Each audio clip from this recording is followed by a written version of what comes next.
Guys, kenapa pemain Argentina rela mati demi Messi, tapi pemain Portugal kok cuek ya ke Ronaldo? 10 Desember 2022, perempat final Piala Dunia paling panas Argentina lawan Belanda. Lu inget kan betapa brutalnya match itu? Tensi tinggi, adu fisik sampai puncaknya di menit ke-88. Keributan pecah.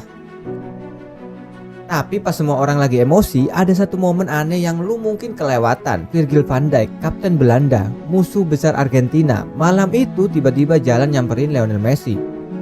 Kira-kira mau ngajak berantem? Enggak. Mau konfrontasi? Malah sebaliknya. Van Dijk naruh tangannya ke pundak Messi. Dia justru ngelindungi Messi dari rekan setimnya sendiri. Coba lu bayangin deh kalau musuh bebuyutan di lapangan aja bisa ngasih respect sebesar itu ke Messi di tengah-tengah perang. Kebayang gak seberapa gilanya rasa sayang rekan setim ke dia? Pemain kayak De Paul, Emi Martinez, Paredes itu kayak rela mati demi Messi. Nah sekarang coba kita tengok Cristiano Ronaldo. Sadar gak sih pemain Portugal tuh kayaknya gak pernah sefanatik itu pertahanin Ronaldo. Seperti ada gap emosional yang jauh banget kalau kita bandingin sama ruang ganti Argentina. Kenapa bisa begitu? Sebelum kita masuk ke poin pertama, coba absen dulu di kolom komentar. Lu tim yang rela jagain Messi atau tim yang kagum sama ambisi Ronaldo? Tulis komentar kalian di bawah ya. Alasan pertama kita mulai dari akarnya dulu nih. Kultur sepak bola Eropa versus Amerika Latin. Di Portugal atau Eropa pada umumnya sepak bola itu soal sistem. Kolektivitas adalah segalanya. Pelatih Eropa itu gak suka pemain yang ngerasa lebih gede dari taktiknya. Lu mau jago kayak gimana pun, lu adalah bagian dari mesin. Mereka bertahan bareng, menyerang bareng. The team is always bigger than any single player. Titik. Makanya pemain-pemain muda Portugal tumbuh besar. Mereka ngelihat Ronaldo sebagai pemain hebat, tapi bukan sebagai sosok yang disembah. Sekarang coba kita terbang ke Argentina. Di Amerika Latin kulturnya beda 180 derajat. Di sana talenta individu itu bukan cuma diapresiasi, tapi disembah. Mereka gila sama pemain yang bisa mendribel bola melewati 5 orang, penyihir lapangan atau sosok penyelamat yang bisa ngelakuin hal mustahil. Mungkin dulu mereka punya Diego Maradona yang dianggap kayak Tuhan, dan sekarang Messi diperlakukan dengan cara yang sama persis. Makanya anak-anak muda Argentina yang sekarang main bareng Messi kayak Julian Alvarez, Enzo Fernandez, Alexis McAllister, mereka tumbuh besar dengan poster Messi di kamar mereka. Julian Alvarez itu lahir di Calcin, kota kecil yang isinya cuma 1.500 orang. Pas dia kecil, satu-satunya hiburan dan harapan di TV adalah Messi. Alvarez gak cuma mikir, wah Messi jago ya. Di otak Alvarez, Messi itu sesuatu yang sakral, sesuatu yang suci. Jadi pas anak-anak ini masuk ke ruang ganti timnas dan tiba-tiba kudu main bareng Messi, vibe-nya tuh bukan kayak ketemu teman kerja baru, tapi kayak lu ketemu idola hidup lu. Di Argentina, Messi itu agama. Di Portugal, Ronaldo itu cuma pemain legendaris. Level emosinya udah jauh beda banget. Poin kedua, ini kelihatan jelas banget di lapangan, gaya main mereka. Messi itu dasarnya adalah seorang playmaker. Dia cetak banyak gol, tapi kejeniusannya Messi adalah bagaimana dia bikin orang di sekitarnya jadi ikutan jago. Messi bisa ngelihat jalur umpan yang kamera TV aja nggak bisa tangkep. Lu ingat umpan gaib Messi ke Molina pas lawan Belanda di Piala Dunia 2022. Itu Molina sampai kakek nenek juga gak bakal lupa sama asis itu. Dia bakal cerita ke cucunya, kakek dulu dikasih umpan sama Tuhan sepak bola. Belum lagi asis magisnya ke Julian Alvarez pas ngacak-ngacak bek Kroasia. Dengan cara main kayak begini, Messi itu memenangkan hati teman-temannya. Lewat servis, dia melayani timnya. Sementara Ronaldo adalah mesin gol, pencetak gol ulung, salah satu yang terbaik yang pernah ada di bumi. Tapi gaya main Ronaldo itu berpusat pada Ronaldo sendiri aja yang cetak gol. Begitu dia dapat bola di area berbahaya, opsinya cuma satu, tembak, dan itu gak salah karena tugas dia memang itu. Tapi dampaknya satu tim harus kerja keras buat Ronaldo. Winger buka ruang buat Ronaldo, gelandang bertahan mati-matian biar bola bisa dialirin ke Ronaldo. Bek sayap pun wajib crossing manja ke Ronaldo. Singkatnya tuh begini, teman-teman Ronaldo itu ngerasa kayak supplier pelayan, sedangkan teman-teman Messi ngerasa kayak partner bisnis yang setara. Belum lagi masalah penalti. Di Barcelona aja Messi itu tercatat nolak ngambil penalti lebih dari 30 kali dan ngasih ke temannya yang lagi down dan butuh gol. Neymar dikasih 11 kali, Suarez kasih 18 kali. Di Argentina pas Lautaro Martinez yang lagi mandul-mandulnya, Messi dengan santai ngasih bola ke dia biar mentalnya balik lagi. Nah, kita coba bandingin sama kejadian Ronaldo di bulan Februari 2010 pas Real Madrid bantai Villarreal 5-2. Waktu itu Madrid dapat penalti di menit-menit akhir. Ronaldo udah nyetak gol di match itu. Xabi Alonso yang waktu itu baru gabung dan belum pernah nyetak gol pertamanya buat Madrid, nyamperin Ronaldo. Dia minta izin, "Bro, boleh nggak penaltinya buat gue aja?" Ronaldo ngasih, tapi mukanya agak terpaksa gitu. Pas Xabi ngegolin, seluruh tim ngerayain bareng-bareng. Ronaldo malah jalan balik ke tengah lapangan sendirian dengan muka kecewa. Kelihatan banget kalau nggak suka. Bukannya Ronaldo nggak pernah bagi penalti, pernah kok. Tapi singanya itu kadang terlalu kelihatan di depan kamera. Wajar nggak kalau teman-teman yang ngerasa agak berjarak dengan Ronaldo? Alasan ketiga, faktor pelatih.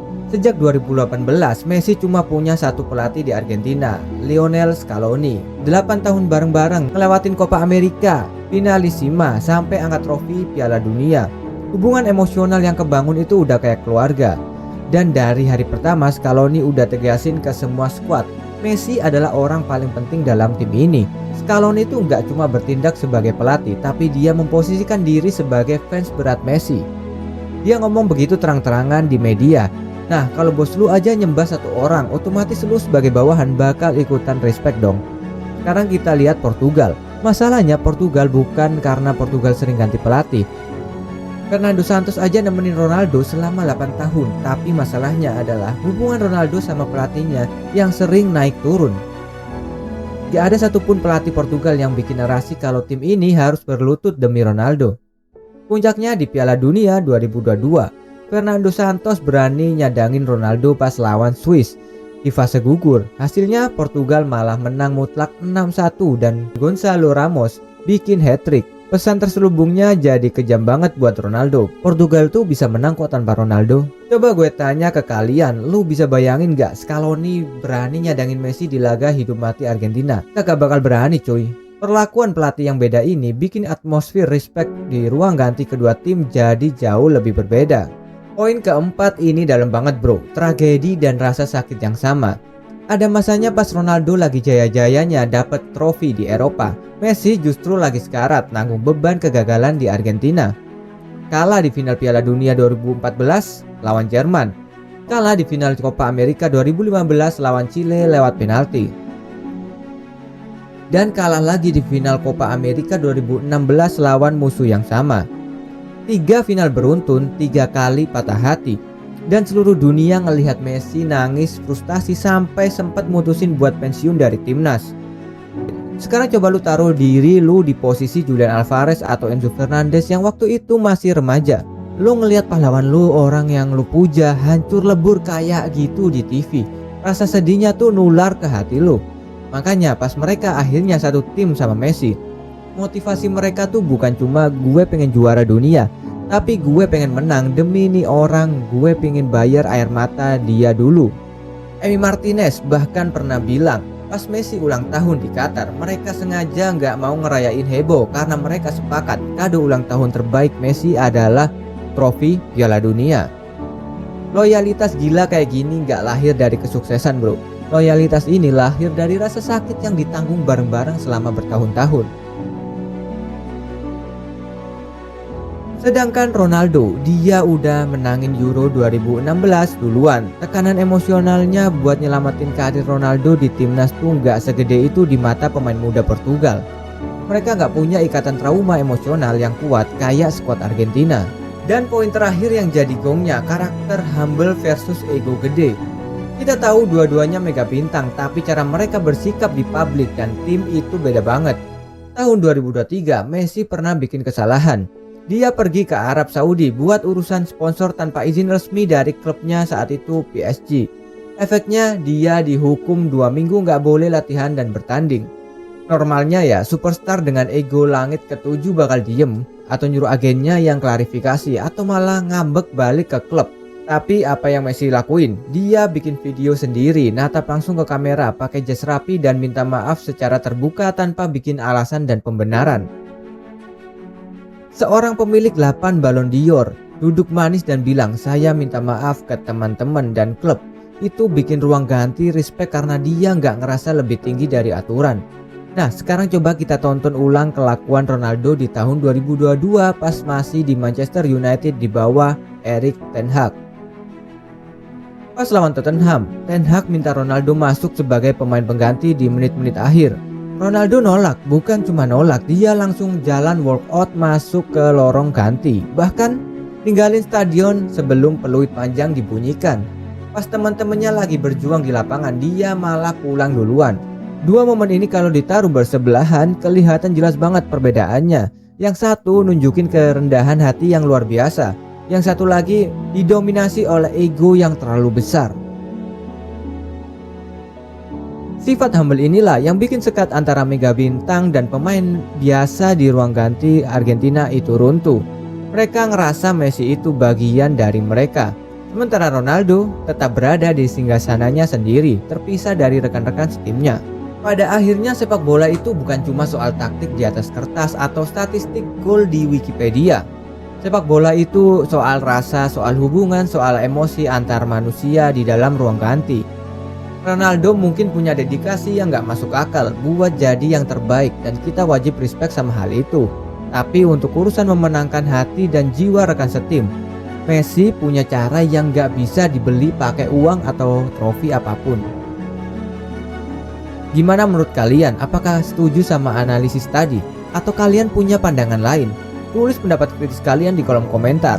Kita diskusi sehat di sana. Dan jangan lupa klik like kalau suka video ini dan pastinya subscribe channel ini. See you on the next video. Peace.